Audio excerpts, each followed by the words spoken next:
Ya estoy grabando. Les comento entonces que vamos a iniciar a estudiar ahora fuentes de campo magnético. En la unidad anterior lo que estudiamos fue el efecto de un campo magnético sobre cargas en movimiento. O sea, las fuerzas que estas cargas experimentaban en presencia de un campo magnético. Sin embargo, no nos preocupamos por ver de dónde venían estos campos, o sea, cuál era el origen de estos campos, cómo se producían estos campos. Y precisamente eso es lo que veremos el día de hoy, cómo se producen esos campos. Por eso es que estamos hablando de fuentes de campo magnético.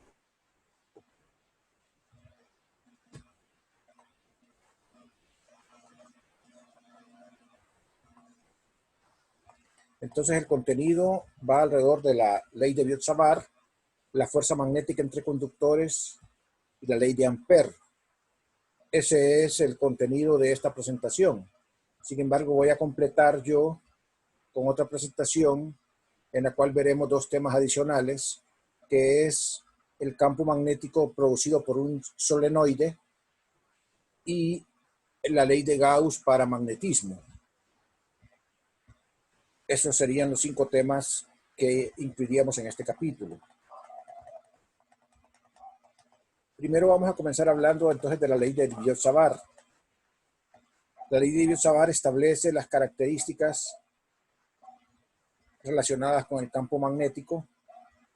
Todas estas características se descubrieron mediante experimentos y posteriormente permitieron establecer el desarrollo matemático de la expresión para el campo magnético. La primera característica es que el campo magnético es perpendicular a la dirección de la corriente y al vector de posición relativa de donde se mide el campo magnético hasta la fuente, el elemento de corriente. Voy a estarme movilizando hacia la figura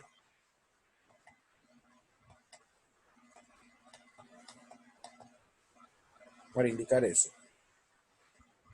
Entonces el campo magnético es perpendicular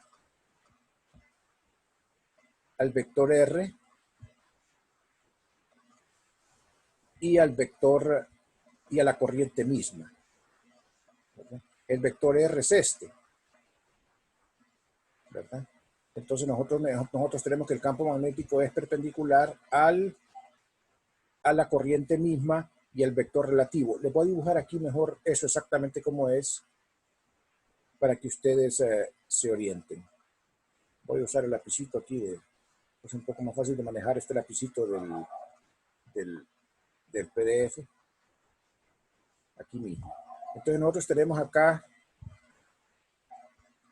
un alambre y aquí va una corriente DDS. Ya lo voy a admitir. Una corriente DDS que sería IDDS a lo largo del alambre. El punto de campo, supongamos nosotros que es un punto P que está acá, que es donde queremos encontrar el campo. Entonces, este IDS respecto a un origen, qué feo, lo vamos a borrar.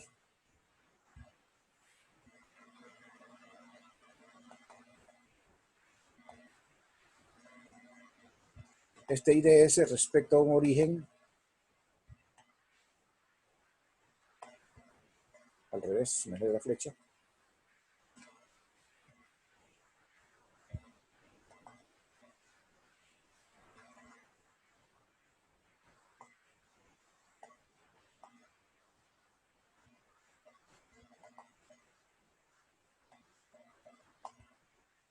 Respecto a un origen, está localizado por un vector de posición dado, digamos, R'. Le vamos a llamar R' a este vector de posición.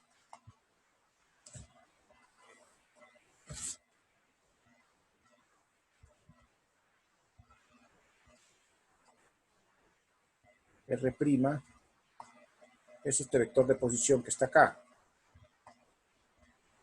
De ahí el punto de campo lo vamos a localizar con un vector de posición que nosotros le vamos a llamar R.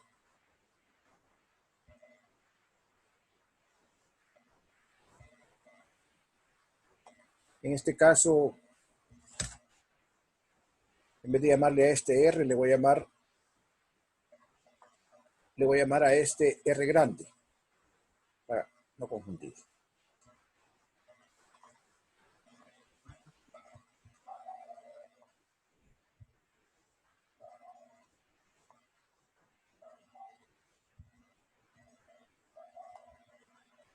Este va a ser el vector R grande.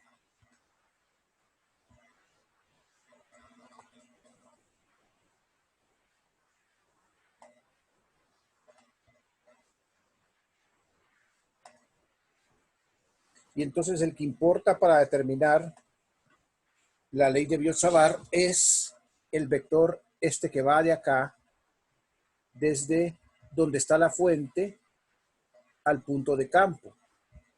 Este que está acá. A ese es al que le llaman R aquí en la fórmula. Que ahí no está muy claro, pero ese es el R en la fórmula. El vector que va de donde está la... O sea, justamente aquí está escrito, pero es un vector relativo porque es la diferencia entre R' y R. O sea, entre el punto de campo que se localiza desde un origen y el vector R' que localiza la fuente. Entonces son tres vectores, como pueden ver. El vector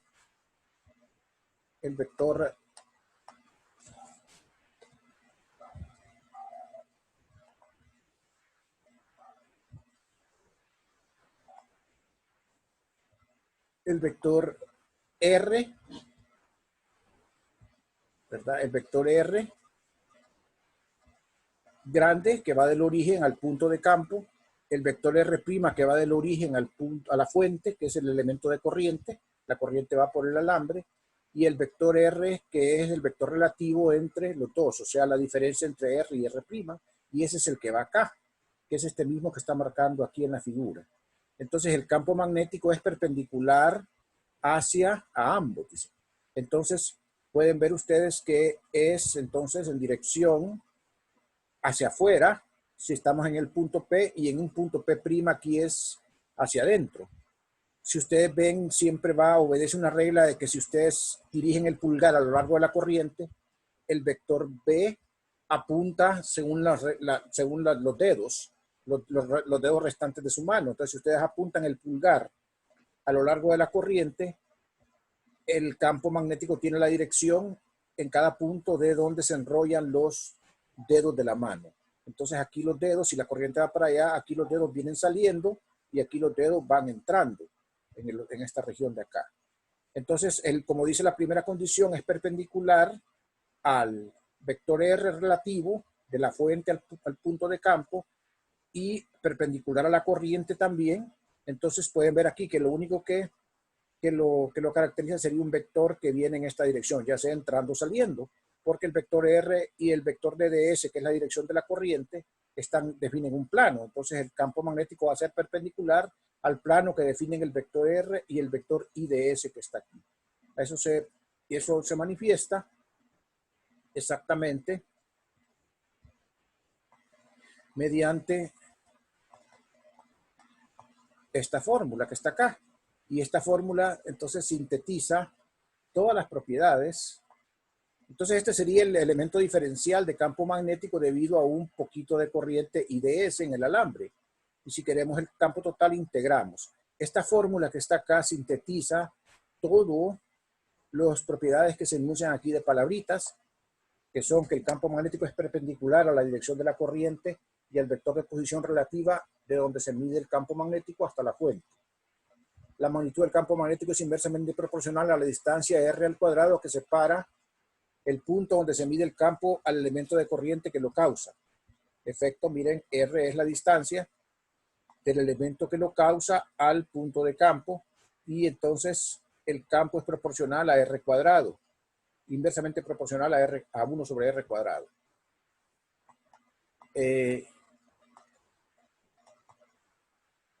La otra característica es que la magnitud del campo es proporcional a la corriente y a la longitud del elemento de corriente.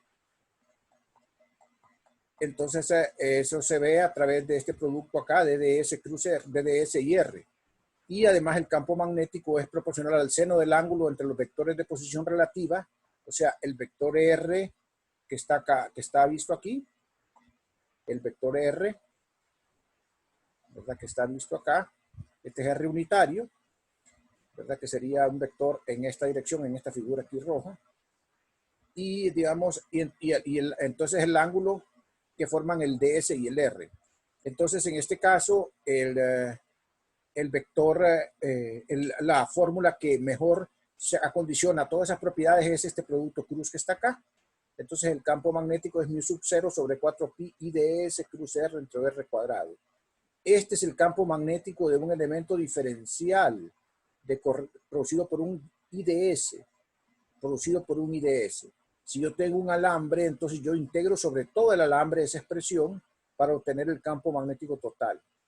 Miren que la expresión es más complicada que la expresión del campo eléctrico, porque la expresión del campo eléctrico no involucraba ningún producto cruz. Involucraba nada más la diferencial de carga y el R cuadrado. Aquí aparece otra vez, así como 1 sobre 4 pi epsilon 0, aparece una constante mu sub 0 sobre 4pi. Esta constante mu sub 0 sobre 4pi es una característica, digamos, mu sub 0 se le llama la permitividad magnética y ese es su valor en el vacío. Entonces, esa cantidad tiene un valor constante, ya lo vamos a buscar, está tabulado, ya lo vamos a escribir. ¿Cuánto es su valor constante? Creo que no lo menciona. Aquí está, ¿ve? Mi sub 0 es 4pi por 10 a la menos 7 teslas por metro entre amper. Es una constante, entonces. Es el papel similar al de epsilon sub 0. Esa es mi sub 0 que está ahí. Entonces, se trata de localizar en cada problema a dónde va el DDS, cuál es el vector R unitario y definir el R para poder hacer la integral y hacer el cálculo entonces del campo magnético. Vamos a hacer varios ejemplos mañana. Vamos a ver uno aquí que es el más simple, que es el campo de un anillo filamental. Vamos a suponer que este es un anillo, perdón, anillo no, una línea de corriente, un filamento de corriente, es una corriente filamental recta, que es un caso relativamente sencillo. Entonces por aquí circula una corriente I. Entonces acá nosotros tenemos que calcular el campo en un punto P situado en la línea media, ¿verdad? En la línea media en la bisectriz que bisecta el anillo, la línea en dos partes. Entonces el DDS es un vector que va siempre a lo largo de la corriente. Entonces escogemos un DDS acá, cualquiera. Definimos entonces el vector R que va del DDS al punto de campo. Entonces ese aquí vector R tiene magnitud de R y dirección de R unitario. Y entonces el DDS, dado de que este caso nosotros escogemos el eje X a lo largo de la línea, el DDY, el Y va a lo largo perpendicular. Entonces esos son los ejes. Y nosotros queremos el campo magnético a una distancia A de la línea de corriente, del filamento de corriente. Miren entonces que ya tengo definido el DDS, que sería en magnitud DDX. Tengo el R que va escrito acá. Y entonces yo puedo encontrar todas las demás cantidades que involucran para calcular el campo magnético. Acuérdense la fórmula nada más, escríbanla en un papel, que la fórmula es DDB igual a mu sub 0 sobre 4pi IDS cruz R. Este es un R unitario. Por favor, aquí hay que corregir, porque ahí se les fue a los muchachos que escribieron esto, que lo typearon en látex, se les pasó. Entonces este es realmente un R unitario. Entonces, aquí está correctamente escrito abajo, aquí. Ok, entonces nosotros tenemos que hacer esta operación. DDS cruz R entre R cuadrado. Bueno, les repito nuevamente en nuestro ejemplo. DDS es un vector que va, o es un elemento de línea que va a lo largo de la corriente. Escogí este que está acá. R es el vector que va desde el DDS hasta el punto donde queremos calcular el campo. Es este que estamos señalando aquí. Entonces, esta es la distancia a la cual quiero calcular yo el campo, a una distancia A del centro a una distancia A de la línea de corriente. Entonces, DDS es DDX en magnitud porque está orientado al eje X a lo largo del filamento, del alambre. Bien, entonces con eso, DDS cruz R, ¿qué sería? Bueno, vamos a ver acá qué sería DDS cruz R. Entonces la magnitud de DDS es, bueno, DDS cruz R sería su magnitud por una dirección. La dirección claramente de DDS cruz R es K unitario, porque DDS va en dirección de X. Si roto DDS sobre R en este plano, es una rotación levógira que hace un tornillo de rosca izquierda, afloja o aprieta, afloja, o sea que viene saliendo. Y en este sistema de coordenadas, el vector X unitario es el que viene saliendo del plano. Entonces, por esa razón, DDS cruz R tiene dirección de Z unitario, ¿verdad? Como vector. Tiene dirección de Z unitario. Miren, roto DDS sobre R, miren la rotación, es una rotación contra manecillas del reloj. Entonces, es levógira y por lo tanto es un tornillo de rosca izquierda que está rotando a la izquierda y va a salir. Viene hacia nosotros en dirección de Z unitario. Entonces, este producto cruz va a ser su magnitud por el vector de dirección que es K unitario. Ahora solo escribimos la magnitud. La magnitud de R es 1. R es un vector unitario que va en dirección de R, en su dirección. Es un vector de magnitud 1. Entonces es 1 por la magnitud de DDS, que es DDX, por el seno del ángulo que forman DDS y DDX. Podemos ver que, perdón, DDS y R. Podemos ver que el ángulo que forman DDS y R es este ángulo que está aquí, que es el ángulo pi medios menos teta. Aquí lo estoy señalando, lo voy a marcar acá. El ángulo pi medios menos teta es este que está aquí. Este es pi medios menos teta.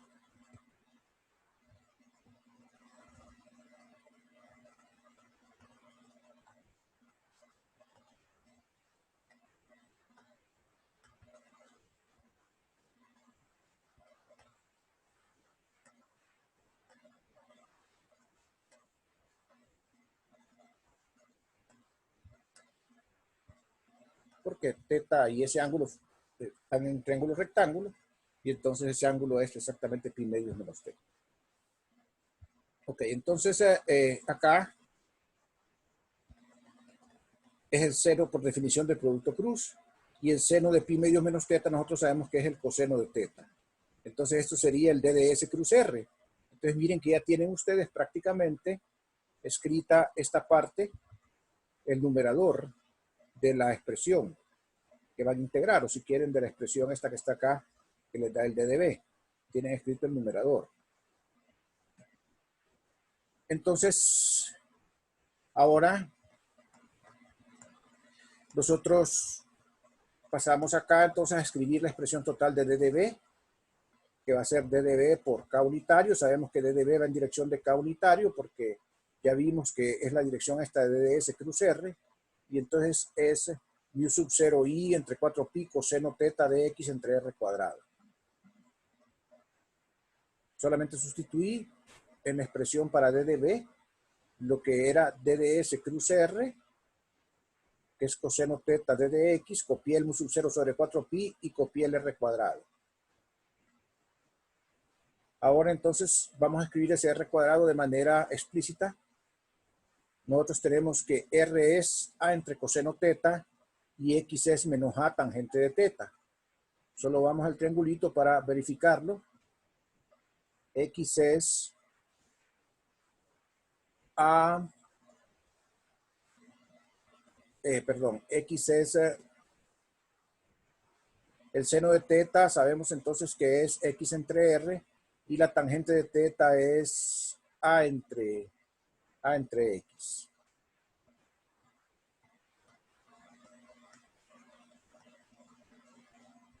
Entonces ahí está escrito eso, esas relaciones acá. Lo que me dicen acá entonces que R es esto y que X es esto, o sea que D de X es menos A secante cuadrado de teta. Si ustedes toman la derivada de la tangente, saben ustedes que es secante cuadrado. Entonces quiere decir que D de X es menos A secante cuadrado de teta. Entonces en esta expresión que está aquí van a sustituir. Aquí está malo, por eso lo borré. Ayer que lo revisé me di cuenta que estaba mala. Va a ser mu sub 0 sobre 4pi, el coseno de teta, que lo están copiando, el D de X, que es menos A secante cuadrado de teta, y aquí lo que va es entonces el R cuadrado, que sería coseno cuadrado de teta entre A cuadrado, porque es 1 sobre R cuadrado, y el de teta es el que acompaña al diferencial de X, que es menos A secante cuadrado de teta, acá. Me voy a detener 30 segundos para ver si han logrado seguirme los pasos aquí matemáticos o no.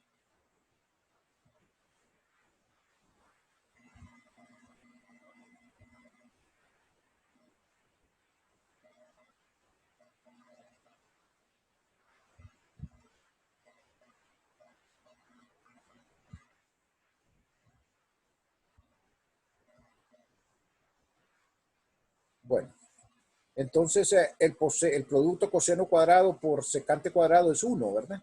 Acuérdense que la secante es 1 sobre coseno. Entonces este término da 1. Un A de arriba se cancela con el A cuadrado de abajo y entonces solo nos va a restar este coseno en la expresión. Quiere decir que entonces la integral va a ser mu sub 0 menos mu sub 0 i sobre 4pi integral desde teta 1 hasta teta 2 de coseno teta, donde teta 1 y teta 2 serían los ángulos que definirían desde el extremo izquierdo y desde el extremo derecho de la línea. Es una línea finita, no es una línea infinita todavía. Ok, entonces tenemos acá que sería teta 1, el ángulo que correspondería aquí al extremo izquierdo, y teta 2 al ángulo que correspondería al extremo derecho. Entonces, si hacen esa integral muy facilita,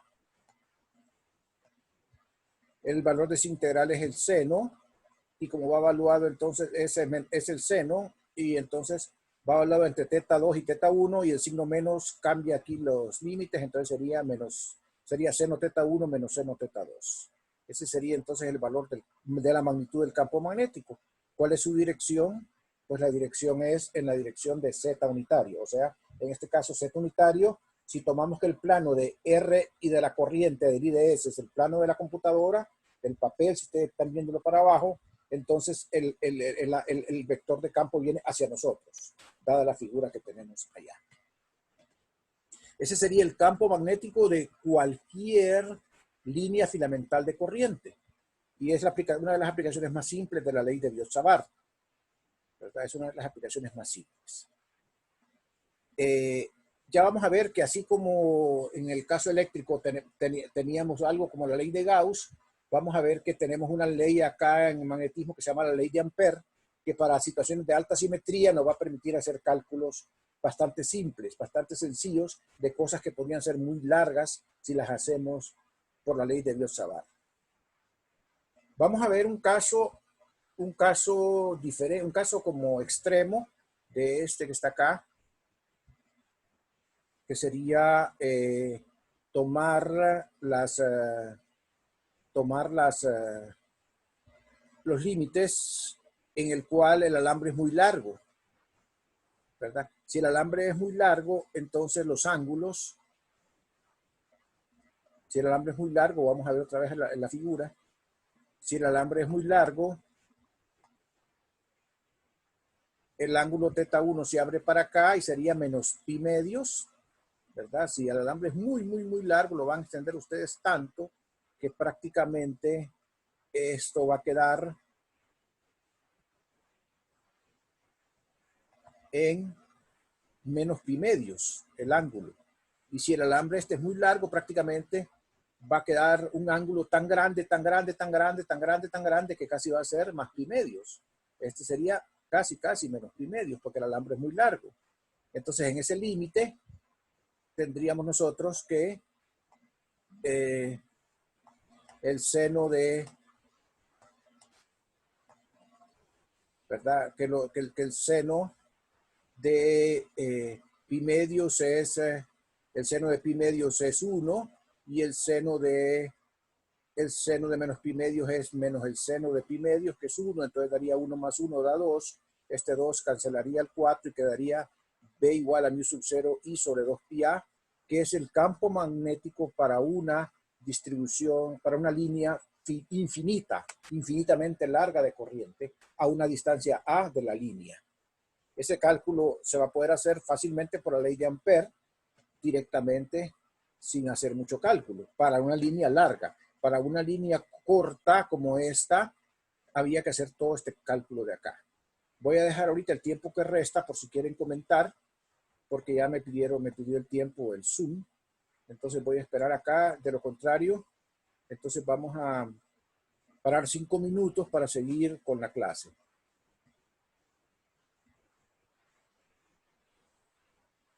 ¿Alguna pregunta?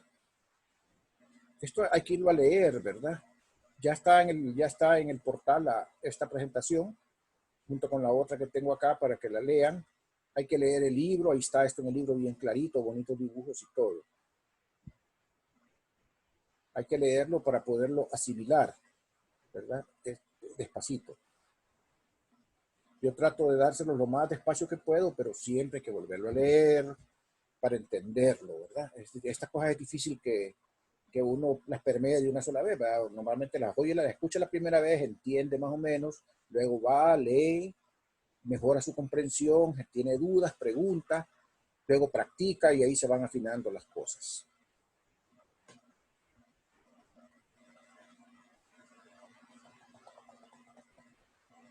Bueno, para no dejar suelto esto, que lo que sigue, que es fuerza magnética entre conductores, voy a parar ahorita esta presentación y voy a abrir otra dentro de 5 minutos, ¿ok? Entonces estén por ahí cerquita para que abramos la otra parte del conversatorio, de la clase. Entonces ahorita voy a cerrar esto, ¿ok? Está bien, Lick, gracias. A ustedes.